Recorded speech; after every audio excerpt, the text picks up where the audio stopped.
على اشرف الانبیاء. تو خواتین کو اوپر ٹرانسفر ہو جائے اور اوپر لائٹ نہ جلائے بس. ہاں گھر کا لائٹ بجا دیتے. جی.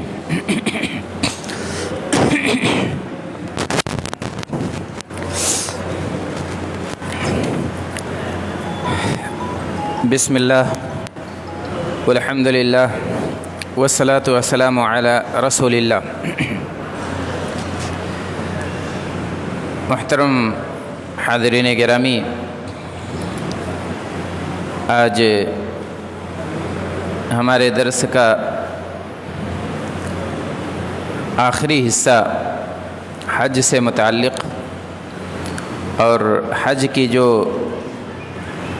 غلطیاں اور کوتاہیاں ہیں جو عموماً لوگ کرتے ہیں نہ جاننے کی وجہ سے، اس کے بارے میں کچھ باتیں بتائی جائیں گی. پہلی گزارش یہ ہے کہ خواتین اپنے حصے میں یعنی اوپری بالائی حصے میں چلی جائیں اور وہاں کی لائٹ بند رہے گی تو انشاءاللہ یہ جو پردے کے اوپر ہم کچھ چیزیں پیش کریں گے وہ بھی نمایاں طور پر انہیں نظر آئے گا. ہم نہایت اختصار کے ساتھ یہ دیکھیں گے کہ عموماً لوگ غلطیاں کہاں کہاں کرتے ہیں. سب سے پہلی بات تو یہ ہے کہ پہلا جو تأثر لوگوں کا یا جو لوگوں کا اعتقاد وہ یہ ہے کہ کعبے پر جب پہلی نظر پڑتی ہے تو جو بھی دعا مانگی جاتی ہے وہ قبول ہو جاتی ہے. تو یہ بات درست نہیں ہے کہ کعبے پر پہلی نظر پڑے گی اور آپ اس حالت میں جب کوئی دعا مانگیں گے تو آپ کی دعا رد نہیں ہوگی. ہاں یہ ہو سکتا ہے کہ کعبے پر جب پہلی نظر پڑے تو آپ اس میں کھو جائیں اور دنیا کیا ہے یہ بھول جائیں، اس لیے کہ زندگی بھر جس کی طرف چہرہ کر کے نماز پڑھا ہے، اللہ کی بندگی کی ہے، جسے صرف فوٹو یا تصویروں میں دیکھا ہے، اسے اپنی کھلی ہوئی آنکھوں سے آدمی جب دیکھتا ہے تو ایک الگ جذباتی کیفیت پیدا ہو جاتی ہے اور آدمی کے ایمان کا لیول بہت بڑھ جاتا ہے اور بہت آہوزاری کے ساتھ بہتی ہوئی آنکھوں کے ساتھ آدمی اللہ تعالیٰ سے التجا کرتا ہے، اللہ تعالیٰ سے دعا کرتا ہے. تو ظاہر ہے یہ دعا کی قبولیت کے اسباب میں سے ہے، اور اگر اس خشوع اور خضوع اور آہوزاری کے ساتھ دعا مانگی جاتی ہے تو اس کی قبولیت کی امید بڑھ جاتی ہے. لیکن یہ سوچنا کہ پہلی نظر جب پڑے تو جو بھی مانگیں گے اللہ تبارک تعالیٰ عطا کر دے گا، ایسا نہیں ہے. اور اگر یہ عوام میں مشہور ہے تو اس کا کوئی ثبوت یا اس کی کوئی دلیل موجود نہیں ہے. اور ہم سب جانتے ہیں کہ عبادتیں ثبوت کا محتاج ہوتی ہیں. کسی بھی عبادت یا کسی چیز کو مستحب کہنا، کسی چیز کو واجب کہنا، اس کے لیے ثبوت چاہیے اور ثبوت بھی پختہ ہونا چاہیے، صحیح ہونا چاہیے. اگر وہ ثبوت یا دلیل موجود نہیں ہے تو ہم عبادت ثابت نہیں کر سکتے ہیں.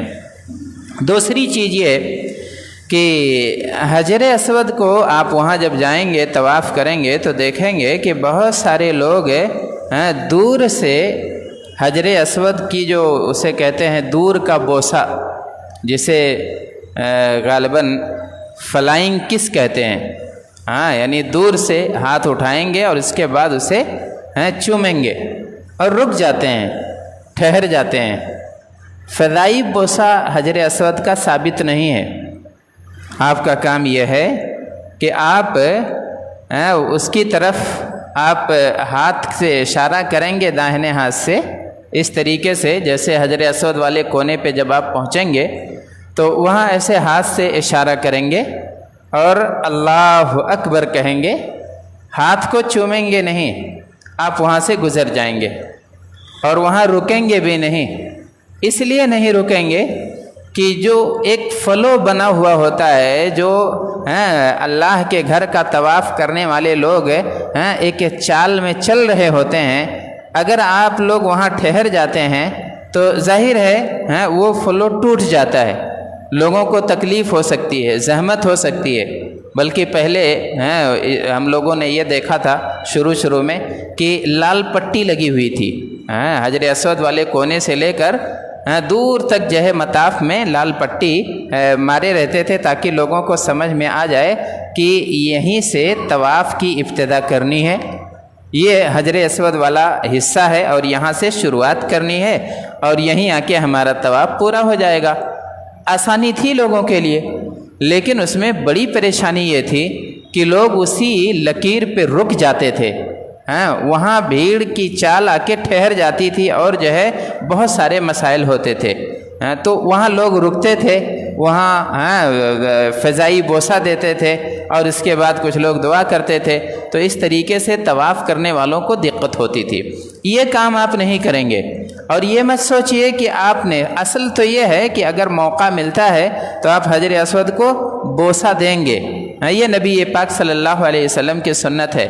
لیکن اگر آپ بوسے کا موقع نہیں پا رہے ہیں، اور یقیناً نہیں پائیں گے، بھیڑ اتنی ہوتی ہے کہ آپ جو ہے مطاف کی خانہ کعبہ کے قریب بھی جانا آپ کے لیے مشکل ہوتا ہے، تو حج کے دوران تو موقع کبھی نہیں ملے گا آپ کو، اور وہاں خاص طور سے ہمارے یہاں کے لوگ عمر دراز ہوتے ہیں اور اس بھیڑ بھاڑ میں اپنے آپ کو گھسانا بھی نہیں چاہیے، اپنے آپ کو تکلیف سے بچائیے اور دیگر مومنین کو بھی ایذا سے محفوظ رکھیے، یہی ہمارے دین کا تقاضا ہے، یہ مستحب کام ہے۔ اور اگر آپ جو ہے بوسے کا موقع نہیں پا رہے ہیں تو یہ بھی سنت ہے کہ آپ ہاتھ اٹھائیے اور تکبیر کہیے اور چلے جائیے، ایسا نہیں ہے کہ آپ سنت سے محروم ہو رہے ہیں۔ اللہ کے رسول صلی اللہ علیہ وسلم کے بارے میں ابو طفیل رضی اللہ عنہ کہتے ہیں کہ میں نے اپنی آنکھوں سے دیکھا تھا رسول اللہ صلی اللہ علیہ وسلم اونٹنی پر سوار تھے، خانہ کعبہ کا طواف کر رہے تھے اور اپنی لاٹھی سے حجر اسود کا استلام کیا اور اس کے بعد لاٹھی کا بوسہ دیا، آپ سواری پہ تھے۔ نبی پاک صلی اللہ علیہ وسلم کی ایک سنت یہ بھی ہے، اور ابن عباس رضی اللہ عنہ کی ایک حدیث ہے جس میں انہوں نے یہ بتایا کہ آپ صلی اللہ علیہ وسلم طواف کر رہے تھے اور اس کے بعد جو ہے آپ نے تکبیر کہا اور گزر گئے، تو آپ ہاتھ اٹھا کے داہنا ہاتھ بلند کر کے اور اللہ اکبر کہہ کے جب جاتے ہیں تو دل میں یہ کسک مت رکھیے کہ ہم نے ایک مستحب کام چھوڑ دیا ہے، ہم سے ایک سنت فوت ہو گئی ہے، ایسا نہیں ہے، وہ بھی سنت ہے اور جو ابھی آپ بھیڑ کی وجہ سے کر رہے ہیں یہ بھی سنت ہے، لہذا اپنے آپ کو تکلیف مت دیجیے اور دوسروں کو بھی ایذا سے بچائیے۔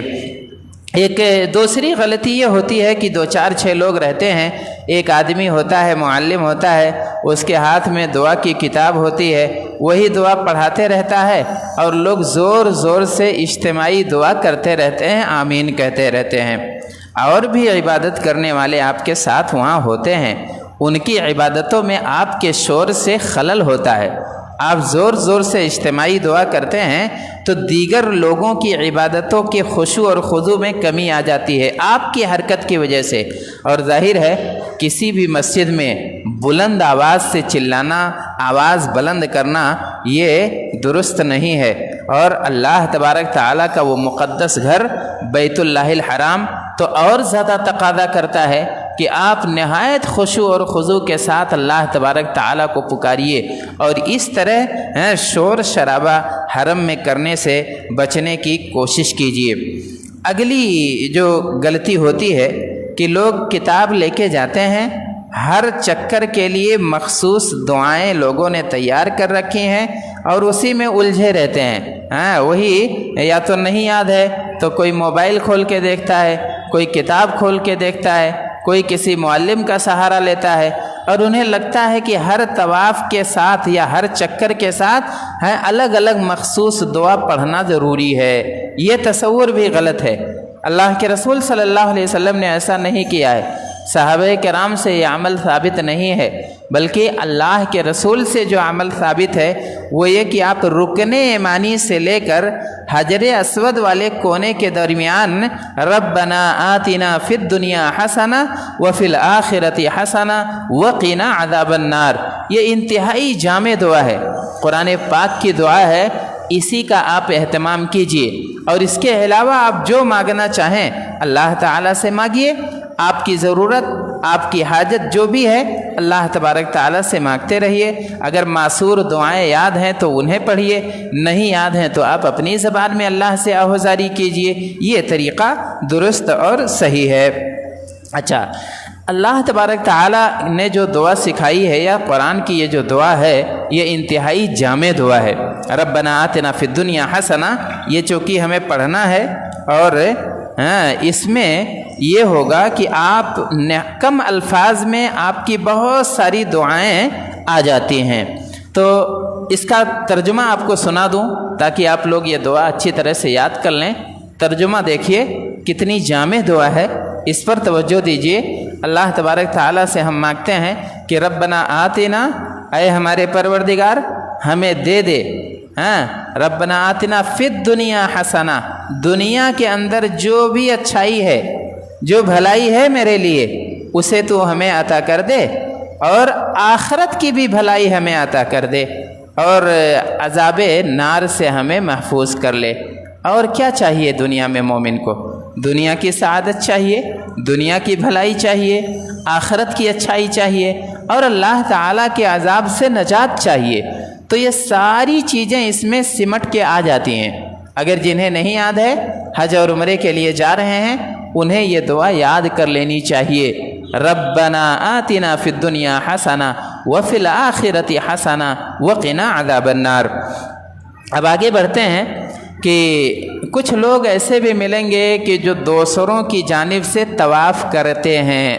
کچھ لوگ یہاں سے ان کے اعزاء و اقارب ان سے گزارش کرتے ہیں کہ دیکھیے آپ جا رہے ہیں، میری طرف سے ایک طواف کر دینا، میری طرف سے ایک طواف کر دینا۔ یہ ثابت نہیں ہے، انفرادی طور پر کسی کے لیے الگ سے طواف کرنا یہ ثابت نہیں ہے۔ ہاں، حج بدل یہ ثابت ہے، آپ کسی آدمی، کسی معذور کی طرف سے ایسا کر سکتے ہیں۔ معذوری چاہے بیماری والی ہو، چاہے بڑھاپے کی وجہ سے ہو، چاہے موت کی وجہ سے ہو، یعنی ایک آدمی اتنا بوڑھا ہو گیا ہے کہ مکہ جانا اس کے لیے ممکن نہیں ہے، یا ایسی بیماری میں مبتلا ہے کہ اس کے لیے سفر کرنا مشکل ہے، یا ہمارا عزیز ہے، ہمارا قریبی ہے اور وہ دنیا میں ہے ہی نہیں، وہ وفات پا چکا ہے، تو ایسے معذوروں کی جانب سے جو ہے حج بدل کیا جا سکتا ہے، ان کی جانب سے کیا جا سکتا ہے، اور اس کی دلیل موجود ہے۔ لیکن کوئی آدمی الگ سے ان کا کسی کا طواف کرے یہ ثابت نہیں ہے۔ ہاں، آپ اپنے لیے طواف کر سکتے ہیں، آپ کو اگر موقع ہے تو آپ زیادہ سے زیادہ طواف کر سکتے ہیں۔ اگر اللہ نے طاقت دی ہے، قوت دی ہے، تو آپ جو ہے طواف کرتے رہیے۔ طواف تو دنیا میں اور کہیں ہو نہیں سکتا ہے۔ جب آپ مکے میں رہیں گے، خانہ کعبہ میں موجود ہوں گے، تبھی طواف کر پائیں گے، اور عبادتیں تو آپ کہیں سے بھی کر لیں گے، لیکن طواف ممکن نہیں ہے۔ تو آپ الگ سے طواف کر سکتے ہیں، اپنے لیے طواف کر سکتے ہیں۔ بلکہ علماء کرام کہتے ہیں کہ طواف کرنا یہ ادھر ادھر جا کے حدود حرم سے باہر نکل کے وہاں سے عمرہ کرنے سے بہتر یہ ہے کہ آدمی طواف کرتا رہے۔ تو اس طواف کا اچھا ایک غلطی اور لوگ کرتے ہیں طواف کے بارے میں، کہ طواف کی گنتی بڑھانے کے لیے، تعداد بڑھانے کے لیے، اور اپنے دوستوں پر آ کے دھاک جمانے کے لیے زیادہ سے زیادہ طواف کرنے کے حریص ہوتے ہیں۔ اتنا طواف کرتے ہیں، دھوپ ہوتی ہے، گرمی ہوتی ہے کہ وہ بیمار ہو جاتے ہیں۔ ابھی جو ضروری کام تھا اس کے لیے موقع ہی نہیں رہ جاتا، پتہ چلتا ہے کہ وہ کسی دواخانے میں ایڈمٹ ہو گئے ہیں، حالانکہ ابھی تو حج کے 5 ایام بہت اہم ہیں اور انہیں ادا کرنا ہے، تو اس میں لوگوں سے غلطی ہو جاتی ہے۔ لہذا اپنے آپ کو تھکائیے نہیں، اور جتنی طاقت ہو، استطاعت ہو، بس اتنی ہی عبادت کیجیے۔ اچھا، ایک سے زائد عمرہ کرنا، لوگ وہاں جاتے ہیں مسجد عائشہ میں، اور مقام تنعیم وہاں جاتے ہیں، وہاں سے 5 ریال دے کے اور ٹیکسی پکڑتے ہیں، وہاں احرام باندھتے ہیں، پھر آ کے عمرہ کرتے ہیں اور ایسے کرتے رہتے ہیں۔ تو یہ چیز بھی ثابت نہیں ہے۔ اور اللہ کے رسول صلی اللہ علیہ وسلم حضرت عائشہ رضی اللہ عنہا کو جو آپ نے حکم دیا تھا، تو چونکہ انہوں نے عمرہ نہیں کیا تھا، ان کے ساتھ جو خواتین کا معاملہ رہتا ہے مہینے کا، اس دورہ کی وجہ سے، دورہ شہریہ پیریڈ کی وجہ سے وہ طواف نہیں کر پائی تھیں، کیونکہ طواف کے لیے طہارت شرط ہے۔ یہ بھی یاد رکھیے کہ جب آپ ہوٹل سے نکلیے، کوشش یہ کیجئے کہ آپ وہیں وضو کر لیجئے۔ اگر آپ کا وضو ٹوٹا ہوا ہو تو آپ ہوٹل ہی میں وضو کر لیں، کیونکہ آپ اگر مسجد حرام پہنچ جائیں گے تو آپ کو وضو خانہ ڈھونڈنے اور وضو کرنے میں بہت وقت چلا جائے گا، اس میں بھٹکنے کا بھی اندیشہ ہوتا ہے۔ لہذا آپ اپنے ہوٹل میں طہارت کے ساتھ طاہر ہو کے طواف کے لیے جائیے۔ تو حضرت عائشہ رضی اللہ عنہا کو اس وجہ سے طواف نہیں کر سکی تھیں، اللہ کے عمرہ نہیں کر پائی تھیں۔ اللہ کے رسول صلی اللہ علیہ وسلم سے انہوں نے اجازت چاہی، تب آپ نے کہا کہ جاؤ تم تنعیم پہ اور وہاں احرام باندھو، نیت کرو اور اس کے بعد آ کے عمرہ کرو۔ ان کے ساتھ ان کے بھائی عبد الرحمن بھی تھے، لیکن ان سے بھی، ان کے بارے میں بھی ثابت نہیں ہے کہ انہوں نے الگ سے عمرہ کیا ہو، بس اپنی بہن کے ساتھ گئے تھے، لیکن صرف حضرت عائشہ رضی اللہ عنہا نے عمرہ کیا تھا۔ تو اسی کو دلیل بنا کے لوگ جو ہے کہتے ہیں کر سکتے ہیں، حالانکہ یہ دلیل آپ خود سوچئے، یہ دلیل سب کے لیے نہیں ہے۔ یہ دلیل ان ماؤں اور بہنوں کے لیے ہے جن کے ساتھ یہ مسئلہ آ جائے، وہ بلا جھجک کریں، ان کے لیے دلیل ہے، لیکن اور لوگوں کے لیے یہ دلیل نہیں ہے۔ کوئی اور ثبوت چاہیے اور وہ ثبوت ہے نہیں۔ اللہ کے رسول صلی اللہ علیہ وسلم کے صحابہ عبادتوں کے بڑے حریص ہوتے تھے۔ نبی پاک صلی اللہ علیہ وسلم فتح مکہ میں تقریباً 19 دن مکہ میں ٹھہرے رہے، لیکن کسی صحابی نے وہاں جا کے جو حدود حرم سے باہر نکل کر الگ سے عمرہ نہیں کیا تھا۔ اور اگر یہ چیز ثابت ہوتی تو ظاہر ہے صحابہ کرام کرتے۔ تو اب صحابہ کرام ہمارے لیے آئیڈیل ہیں، اللہ کے رسول صلی اللہ علیہ وسلم ہمارے لیے نمونہ ہیں۔ عبادت کے معاملے میں ثبوت ضروری ہے اور یہ چیز موجود نہیں ہے، لہذا ہمیں اپنے آپ کو اس پہ تھکانا نہیں چاہیے۔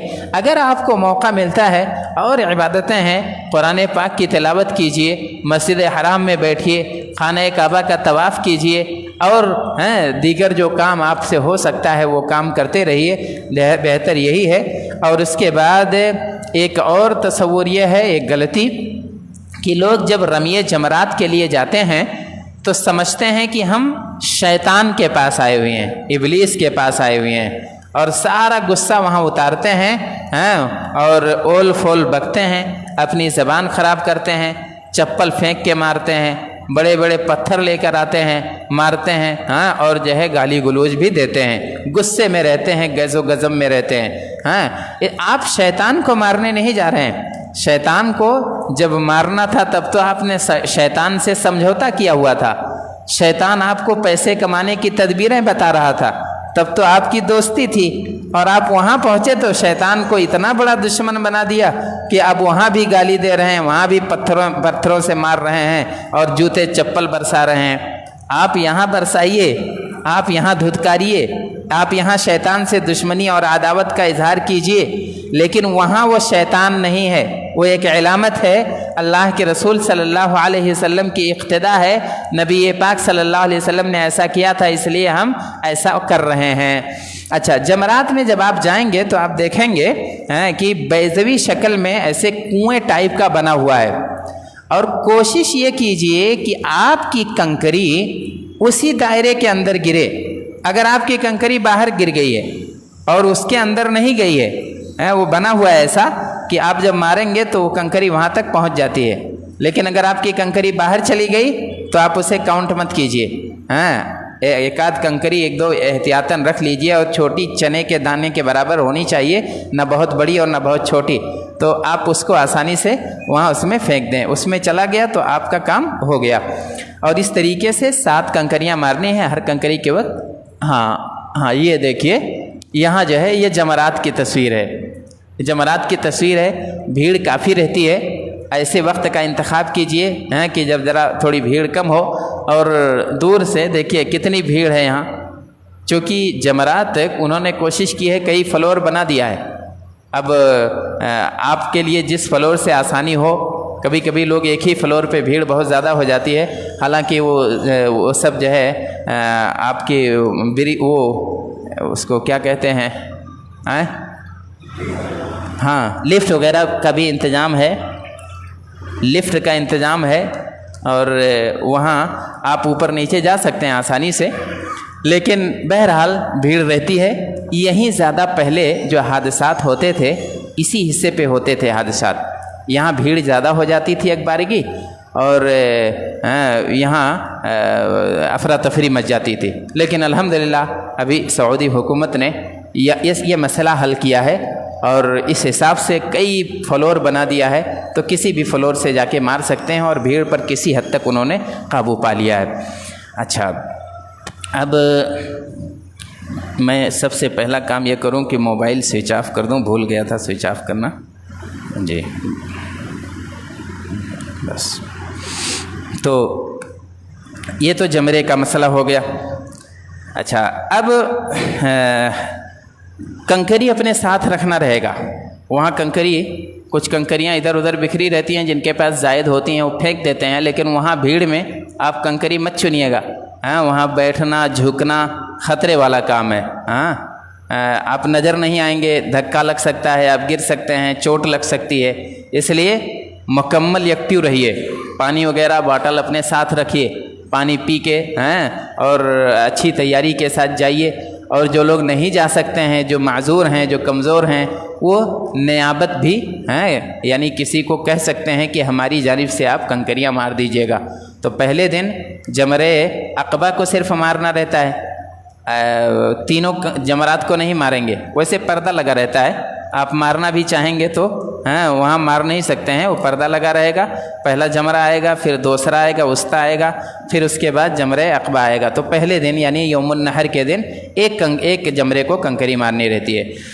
اب آگے جو غلطی ہوتی ہے وہ یہ کہ لوگ عبادت کے جوش میں ہر چیز کو چومنے چاٹنے لگتے ہیں۔ آپ صرف حجر اسود کو چومنا یہ ثابت ہے، حجر اسود کو بوسہ دیں گے، لیکن حجر اسود یعنی خانہ کعبہ کے اور حصوں کو، غلاف کو چومنا، اس کے دھاگے توڑ کے لانا، یا اس پر ہاتھ ملنا، مسا کرنا، یہ سب ثابت نہیں ہے۔ ایسے یہی غلطی لوگ مقام ابراہیم کو بھی، وہاں بھی لوگ کوشش یہ کرتے ہیں کہ اس کو ہاتھ لگ جائے، کپڑا وپڑا لے کے جاتے ہیں، اس پہ مسلتے ہیں، اسے مبارک سمجھتے ہیں۔ ایسے ہی مسجد نبوی میں بھی جاتے ہیں، تو مسجد نبوی میں ایسا ہوتا ہے کہ آپ وہاں اس کا عبادت سے تو کوئی تعلق نہیں، آپ کے حج سے کوئی تعلق نہیں ہے، لیکن یہ ہے کہ وہ زیارت مشروع ہے۔ آپ جب جاتے ہیں تو وہاں بھی لوگ جو ہے دیواروں کو، ستونوں کو، کھمبوں کو چومنے چاٹنے لگتے ہیں۔ بلکہ ایک دفعہ ایسا ہوا تھا کہ باب اس پہ باب بقی پہ، وہاں جو ہے ہم لوگ رہتے تھے، تو جو چپل رکھنے کے لیے ریک بنے ہوتے ہیں، جہاں سے لوگ سلام کر کے نکلتے ہیں، ریک بنا ہوا ہوتا ہے، وہاں لوگ چپل رکھ دیتے ہیں۔ تو میں نے دیکھا کہ 2-3 عورتیں آئیں، حالانکہ وہاں عورتوں کو بھی نہیں جانے دیتے، منع کرتے ہیں، لیکن میری توجہ کہیں اور تھی، وہ اچانک پہنچ گئیں، تو دیکھ رہا ہوں کہ اس کو چوم رہی ہیں، بوسہ دے رہی ہیں حجر اسود کی طرح۔ اب جب وہاں جا کے میں پہنچا، میں نے کہا یہ کیا کر رہی ہیں؟ تو کہا کہ نہیں، وہ لوگ چوم رہی تھیں تو ہم بھی چومنے لگیں۔ اور میں نے کہا یہ چپل کا ریک ہے جسے آپ لوگ چوم رہی ہیں، جسے تو کہا نہیں۔ اچھا، تو وہ چونکی، انہوں نے کہا اچھا میں نہیں معلوم تھا، وہ بغل والے ان کو دیکھی میں نے تو میں بھی چومنے لگی۔ بہرحال ایسے اس جذبات میں لوگ غلطیاں کرتے ہیں، کسی بھی دیوار کو، کسی بھی غلاف کو، کسی بھی ستون کو، کسی بھی مقدس عبارت کو، یا کسی بھی مقدس سرزمین کو آپ چومیں گے نہیں، بوسہ نہیں دیں گے، بلکہ صرف حجر اسود کو چومنا ہے، اور وہ بھی اس لیے چومنا ہے کہ اللہ کے رسول صلی اللہ علیہ وسلم نے اسے چوما ہے۔ حضرت عمر فاروق رضی اللہ عنہ کی وہ بات یاد رکھیے کہ جب انہوں نے بوسہ دیا، تب اس کے بعد کہا کہ مجھے معلوم ہے انکی حجر لا تضر ولا تنفع، نہ تیرے ہاتھ میں نفع پہنچانا ہے نہ نقصان دینا ہے۔ اگر اپنے نبی کو تجھے میں نے چومتے ہوئے نہ دیکھا ہوتا تو میں تجھے نہیں چومتا۔ تو یہ جذبہ ہونا چاہیے۔ ہم نے اپنے نبی کو دیکھا ہے، ہمارے نبی سے ثابت ہے، انہوں نے بوسہ دیا ہے، اس لیے ہم اسی کو صرف بوسہ دیں گے اور کسی حصے کو ہم نہیں چومیں گے اور کسی حصے کو ہم جو ہے بوسہ نہیں دیں گے۔ اچھا، ایک چیز اور ہے یہ غلطی کہ کچھ لوگ یہ سوچتے ہیں کہ مدینے کے اندر مسجد نبوی کے اندر 40 نمازیں پوری ہونی چاہیے۔ ٹور آپریٹر سے جھگڑے ہوتے ہیں، اختلافات ہوتے ہیں، اگر 8 دن پورا نہیں ہوا تو انہیں لگتا ہے کہ ہمارا عمرہ برباد کروا دیا، ہماری تو ابھی 40 نمازیں ہوئی ہی نہیں ہیں۔ دیکھیے مسجد نبوی کے اندر آپ جتنی نمازیں پڑھیں میں یہ بہت بہتر ہے، ہر نماز پوری، تمام نمازوں کا اہتمام وہیں ہونا چاہیے، وہیں پڑھنا چاہیے، لیکن یہ مت سوچئے کہ 40 ہی مکمل ہوگی تبھی ہمیں ثواب ملے گا، کیونکہ اس کا کوئی ثبوت نہیں ہے، نہایت ضعیف حدیث ہے جس کو لوگ بنیاد بنا کر یہ بات کہتے ہیں۔ تو معلوم یہ ہوا کہ جب آپ مدینے میں رہیں گے تو آپ پوری نمازیں مسجد نبوی میں پڑھیے، اس لیے کہ مسجد نبوی کی نمازوں کی فضیلت زیادہ ہے، 1000 نمازوں سے زیادہ ثواب آپ کو ملتا ہے، لہذا ہر نماز وہاں پڑھیے۔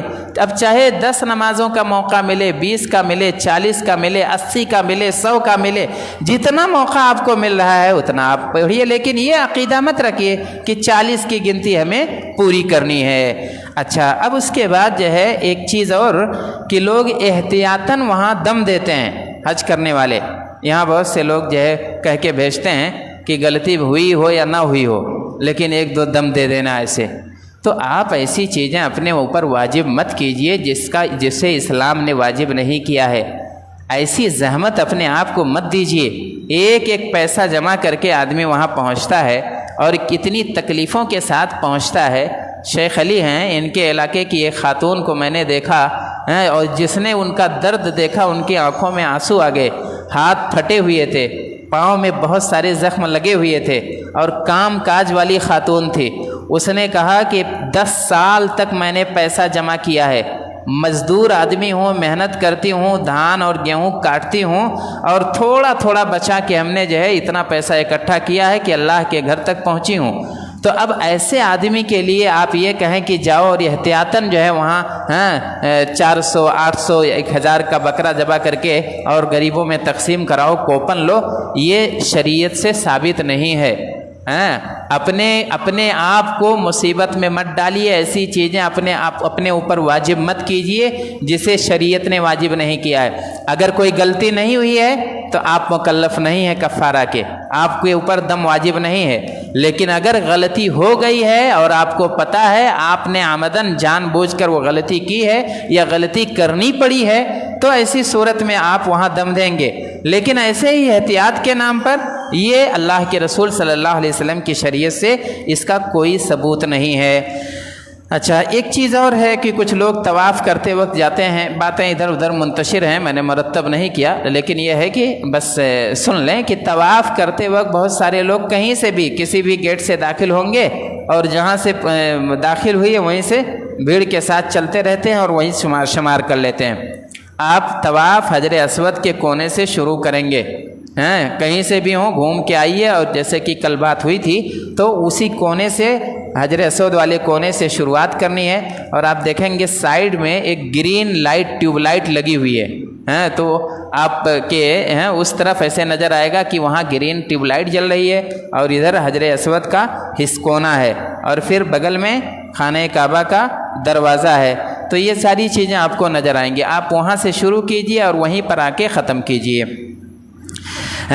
اس کے بعد ایک اور چیز یہ ہوتی ہے کہ کچھ لوگ وہاں تمام چکروں میں رمل کرتے ہیں، رمل تیز تیز قدموں سے چلنا، یہ دکھا کے کہ توانائی ہے اور قوت ہے، ہم کمزور نہیں ہیں۔ یہ اللہ کے رسول صلی اللہ علیہ وسلم کی سنت ہے، اور اس کا پس منظر آپ نے سنا ہوگا کہ جب اللہ کے رسول صلی اللہ علیہ وسلم آئے عمرہ کرنے تو مکے والے جب یہ لوگ چل رہے تھے تو تانا دینے لگے، کہا کہ دیکھو ہمارا شہر چھوڑ کے بھاگے تھے اور ہماری بستی چھوڑ کے بھاگے تھے،